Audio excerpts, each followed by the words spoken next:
Assalamualaikum teman-teman, kami dari kelompok 3 akan menjelaskan tentang sholat. Sebelum itu mari kita perkenalan dulu ya.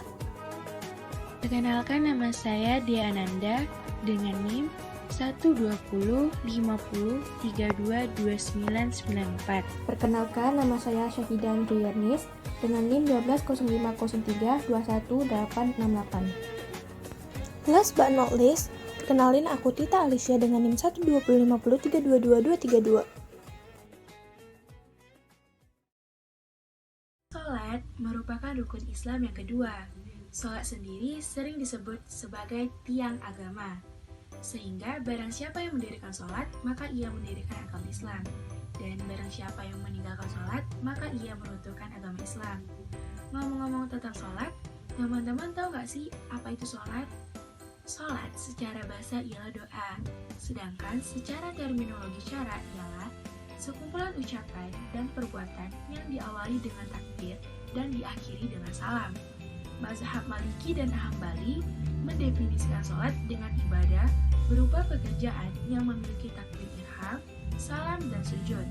Sholat dapat menjadi media permohonan pertolongan dalam menyingkirkan segala bentuk kesulitan yang ditemui manusia dalam perjalanan hidupnya. Sebagaimana firman Allah dalam Quran Surat Al-Baqarah ayat 153 yang berbunyi, A'udzubillahi minasyaitonirrajim, Bismillahirrahmanirrahim. Asta'inu bis-sabri was-shalah, yang artinya, jadikanlah sabar dan sholat sebagai penolongmu. Sholat merupakan salah satu rukun Islam yang wajib dan harus dilaksanakan berdasarkan ketetapan Al-Quran, Sunnah, dan Ijma, agar kita selalu diberikan keberkahan, kebaikan, kemudahan, dan jalan keluar dari kesulitan yang menimpa kita. Selanjutnya itu ada tata cara sholat sesuai sunnah. Oke, kita masuk aja ya. Yang pertama itu ada berniat. Nabi SAW bersabda, semua amalan diawali dengan niat. Jadi kalau misalnya kita ingin melakukan amalan-amalan baik seperti sholat, kita harus tahu dulu niatnya apa. Karena sholat tidak akan sah jika tidak ada niat, dan tidak akan sah juga jika niatnya bukan karena Allah Ta'ala. Selanjutnya itu menghadap kiblat. Untuk bagian kota Mekah sendiri mengikuti keberadaan kawasan Ka'bah, sedangkan di luar kota Mekah hanya mengikuti keberadaan kota Mekah saja. Selanjutnya takbiratul ihram dengan mengangkat kedua tangan dan mengucapkan Allahu Akbar. Nah, siap itu bersedekap. Ada dua cara, yaitu tangan kanan di atas tangan kiri tanpa melingkari kedua tangan, dan cara kedua itu tangan kanan di atas tangan kiri dengan melingkari kedua tangan tersebut.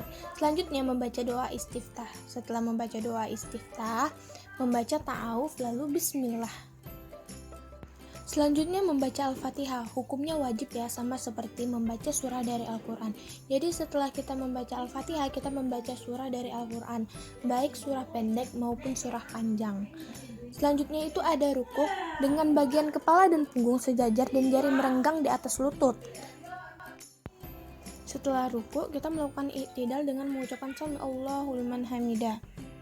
Nah, setelahnya itu melakukan sujud pertama dengan menempelkan 7 bagian anggota tubuh, yang diantara lain 1 jidat, 2 tangan, 2 lutut, dan jari-jari kedua kaki kita.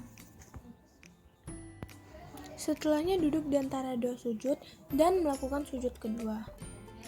Setelah melakukan sujud kedua, melakukan duduk istirahat dan bangun menuju rakaat berikutnya. Jadi dikasih jeda dulu ya sebelum melanjutkan rakaat selanjutnya. Setelahnya melakukan tata cara yang sama seperti rakaat pertama. Oke, lanjut, ada tasyahud awal dan tasyahud akhir. Terakhir itu ada salam dengan mengucapkan Assalamualaikum dan menoleh ke kanan lalu ke kiri. Hal yang diperbolehkan, dimakruhkan, dan membatalkan dalam sholat. Hal yang diperbolehkan pertama, menangis dalam sholat, dalam artian takut kepada Allah atau teringat surga maupun neraka. Yang kedua, membunuh ular, kalajengking, dan segala sesuatu yang dapat melukai manusia. Yang ketiga, berjalan karena adanya hajat selama tidak membelakangi kiblat. Yang keempat, mengucapkan Alhamdulillah ketika bersin. Yang kelima, menggendong anak kecil, merujuk penuturan Abu Qatadah, di mana Rasulullah pernah menggendong Umamah binti Abu al-Ash bin Ar-Rabi'i sewaktu sholat. Hal yang dimakruhkan dalam sholat. Pertama, menggaruk baju atau badan tanpa tujuan.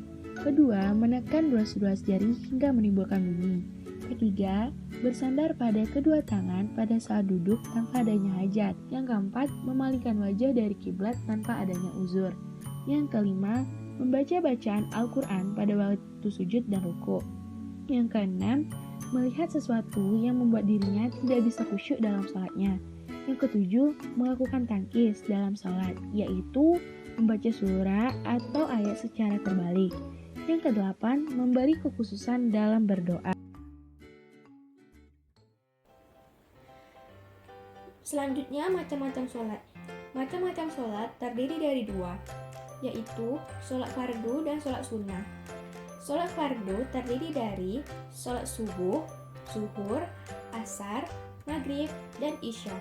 Sholat yang diwajibkan bagi tiap orang dewasa dan berakal adalah 5 kali dalam sehari semalam. Selanjutnya, sholat sunnah. Sholat sunnah terdiri dari 8. Yang pertama, sholat jamaah. Apabila 2 orang bersama-sama dan salah seorang di antara mereka mengikuti yang lain, keduanya dinamakan sholat jamaah. Yang kedua, sholat id. Sholat id atau sholat 2 hari raya termasuk sunnah muakkad yang disyariatkan berdasarkan Al-Quran, sunnah, dan ijma. Yang ketiga, sholat istiqo. Sholat istiqo dilakukan dalam rangka memohon turunnya hujan.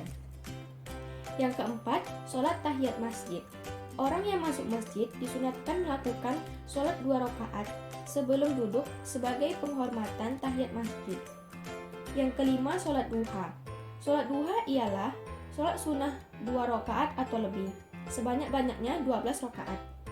Sholat ini dikerjakan ketika waktu duha, yaitu kira-kira pukul 8 atau pukul 9 sampai tergelincir matahari.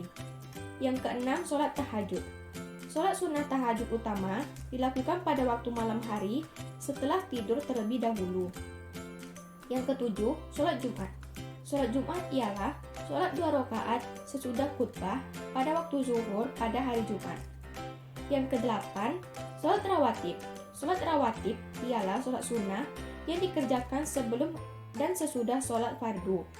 Seluruh sholat sunnah rawatib ini ada 22 rakaat. Berakhirnya penjelasan tentang macam-macam sholat, maka berakhir pula materi kelompok kami mengenai sholat. Kami memohon maaf sebesar-besarnya atas kesalahan kata maupun materi yang telah disampaikan. Dan kami ucapkan terima kasih kepada audiens karena telah mendengarkan materi kami dengan seksama. Wabillahi taufiq wal hidayah. Wassalamualaikum warahmatullahi wabarakatuh. See you next time. Bye-bye.